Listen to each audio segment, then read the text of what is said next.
Bonjour, le parc naturel Virouin-Hermeton, les maisons des jeunes de Couvin, Frasnes et de Virouinval se sont associés dans un projet intitulé Un autre demain est possible, qui a pour but d'améliorer la résilience du territoire et des habitants des communes de Philippeville, Virouinval et Couvin. Avec le soutien de Bouquet Média, nous avons réalisé ce journal télévisé fictif et tout de suite, nous faisons un bond dans le temps. Nous sommes en 2033.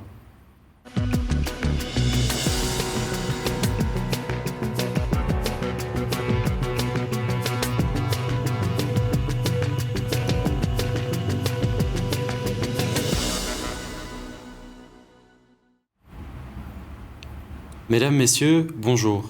Nous interrompons la diffusion de nos programmes habituels suite aux décisions très importantes que le Codeco, le Comité pour le développement européen concerté, a prises il y a quelques instants. Avec nous en studio, Phoebe Waters. Bonjour Madame Waters. Bonjour Monsieur de Brigade.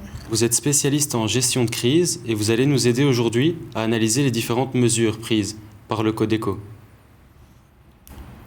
Face à la dégradation continue de la qualité de l'air, le masque FFP9 a montré ses limites. Une scientifique de chez nous a donc inventé un nouveau masque qui pourrait bien changer les choses et nous permettre d'à nouveau profiter de longues balades. On retrouve Lisa de Mesmaker et Thomas Jacob. Dans les rues de la ville de Couvin, comme dans tout le pays, la qualité médiocre de l'air incite les habitants à rester chez eux. Quelques passants se refusent à rester enfermés malgré les difficultés respiratoires. Eh bien, c'est assez difficile car je ne peux pas rester plus d'1 heure par jour et dehors et j'ai du mal à respirer. Ça me provoque des maux de tête et j'ai souvent des malaises. Avec le nouveau masque qui va devenir obligatoire, j'espère quand même reprendre ma passion de faire du VTT et de faire plus d'activités sportives. Le docteur Kadyrov, spécialiste en pneumologie, nous en dit un peu plus sur les maladies occasionnées par cet air vicié. Alors effectivement, avec le réchauffement climatique, on voit une constante dégradation de la qualité de l'air.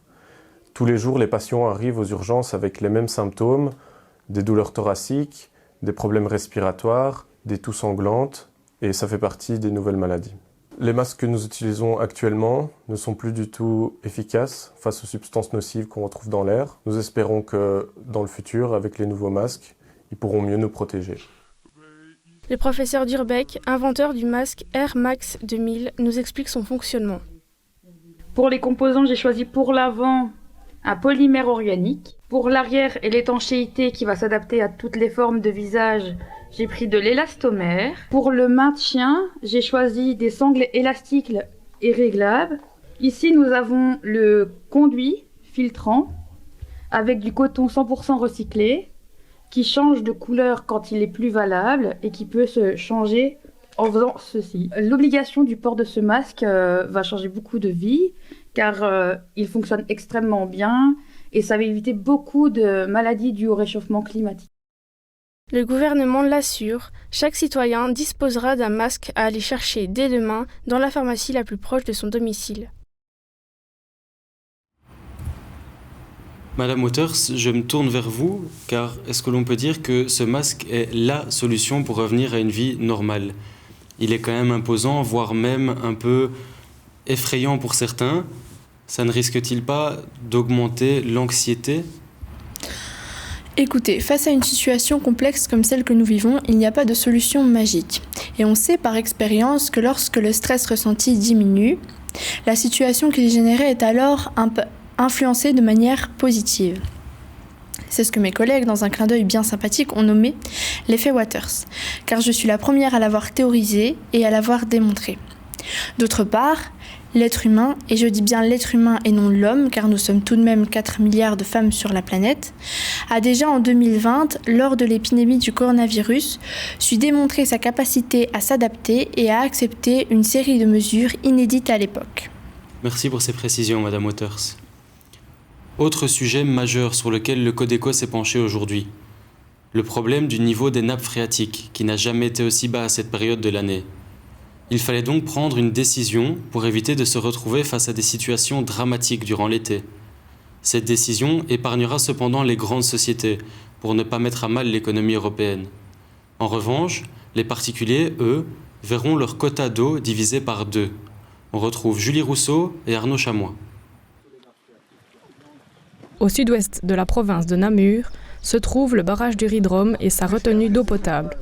Ces dernières semaines, l'inquiétude plane sur le site, comme nous l'explique Paul Pousset, responsable des infrastructures du barrage.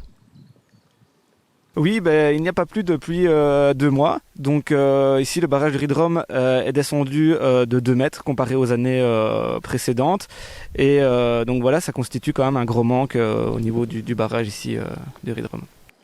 Ici, on était parti sur plus ou moins 1 mois et demi qui nous restait pour alimenter toute la zone que le barrage du Ridrom alimente. Sauf qu'ici, avec les nouvelles restrictions, on est parti pour plus ou moins 2 mois et demi si ça continue comme ça. S'il ne pleut pas, il faudra être beaucoup plus restrictif. Et donc là, ça sera au gouvernement de trancher, quoi. Cette nouvelle restriction demandera une adaptation importante à chaque citoyen européen. Pénélope Green, mère de 2 enfants, nous explique ses astuces anti-gaspi.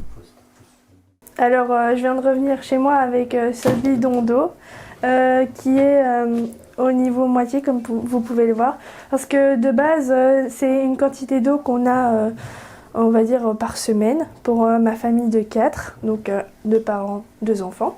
Vous voyez bien que la quantité, elle est minime comparée à ce qu'on avait avant. Et ça pose vraiment problème, surtout pour mes enfants et tout, parce qu'ils doivent se laver, manger, etc. Et pour les lessives, c'est vraiment embêtant. Ce qu'on a eu comme idée dans ma famille pour récolter plus d'eau, c'est de garder l'eau de cuisson de nos pâtes et on les filtre nous-mêmes pour pouvoir la réutiliser. Quand il nous reste plus d'eau, on doit attendre le nouveau réapprovisionnement. Donc, et si on en a vraiment besoin, on achète de l'eau. Mais c'est en dernier recours parce qu'elle coûte excessivement cher.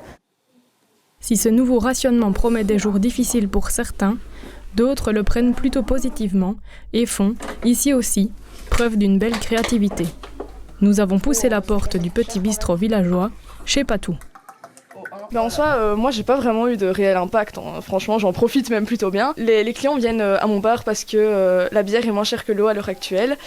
La bière est par exemple à 3 € et le verre d'eau est à environ 14 €, en tout cas à mon bar. Par exemple le thé coûte plus cher qu'une bière ici, donc les clients, en plus de pouvoir passer le temps dans mon bar pour se distraire un peu de cette crise sanitaire, viennent en même temps se désaltérer avec une bonne bière. Patricia a fait preuve d'ingéniosité pour tirer parti de la situation.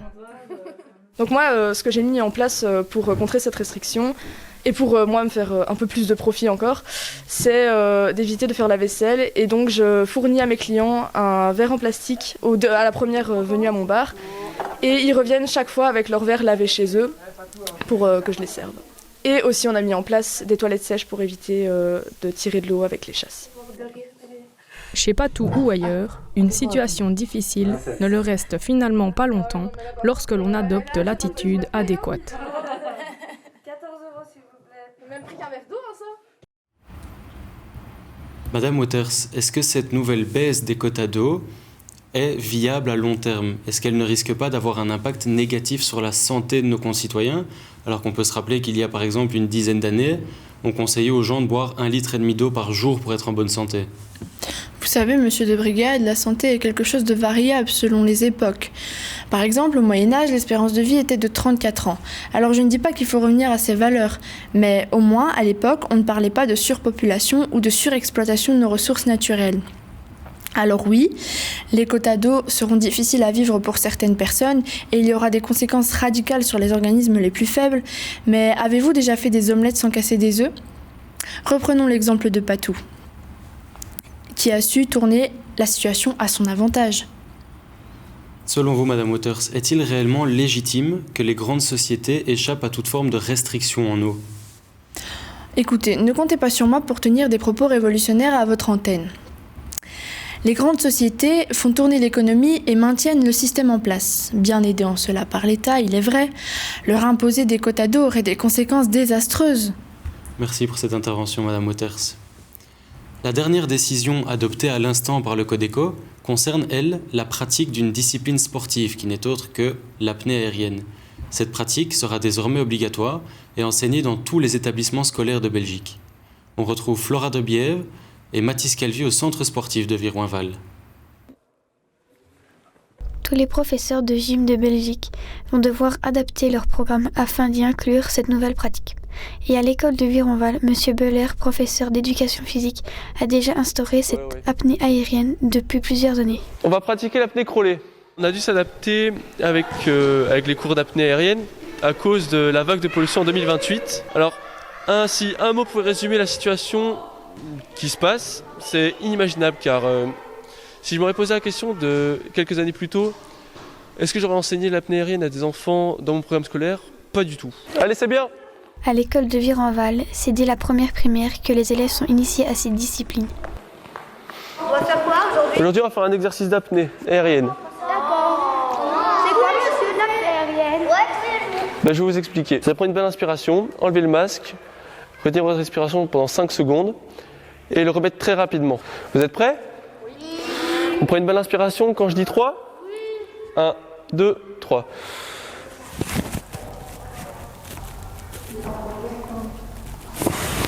On le remet vite. Même si cette discipline fut accueillie avec beaucoup de réticence au début, la motivation des élèves a permis d'occulter les a priori afin de laisser place à l'enthousiasme. Au départ, les parents n'étaient pas vraiment à l'aise à l'idée de nous confier leur enfant sans masque.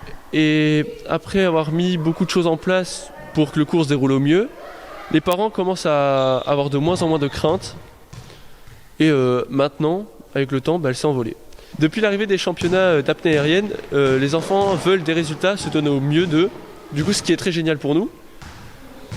Et certains parents sont très fiers de leur enfant. Marie-Claire Lemaire vient d'obtenir le titre national. Elle nous explique son parcours. Je suis extrêmement heureuse d'être championne en Belgique. C'est une immense fierté pour moi. Comment devient-on championne de cette discipline? C'est avec des heures, même des années d'entraînement passées auprès de M. Belair.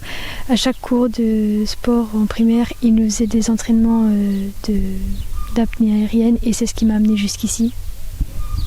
Est-ce que vous visez plus haut, en sachant que dans 3 semaines, il y aura les championnats d'Europe?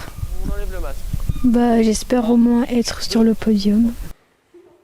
L'apnée aérienne, une discipline qui est de l'avenir et qui permettra à nos enfants de passer les pics de pollution de l'air sans sourciller.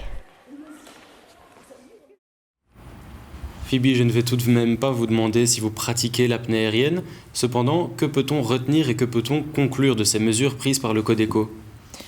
Permettez-moi tout de même de saluer cette merveilleuse discipline qu'est l'apnée aérienne. C'est un merveilleux exemple de la manière de transformer une situation compliquée en une solution. C'est aussi ce qu'on appelle l'effet Waters. Alors oui, il aurait peut-être fallu aller plus loin, par exemple en interdisant la production de nouveaux vélos. Quand on voit l'empreinte carbone qu'a cette production et la pénurie de métaux qui plane sur le secteur de la construction automobile, cela aurait eu tout son sens. Mais voilà, le lobby écolo Bobo a su se faire entendre. Merci pour toutes ces informations très pertinentes, Madame Waters. Ici s'achève donc cette édition spéciale. Nous voici de retour en 2023 et vous l'aurez donc compris, nous avons joué la carte du cynisme et de l'exagération. Faisons donc en sorte que notre futur s'éloigne autant que possible que ce que nous venons de vous présenter. Un autre demain est possible.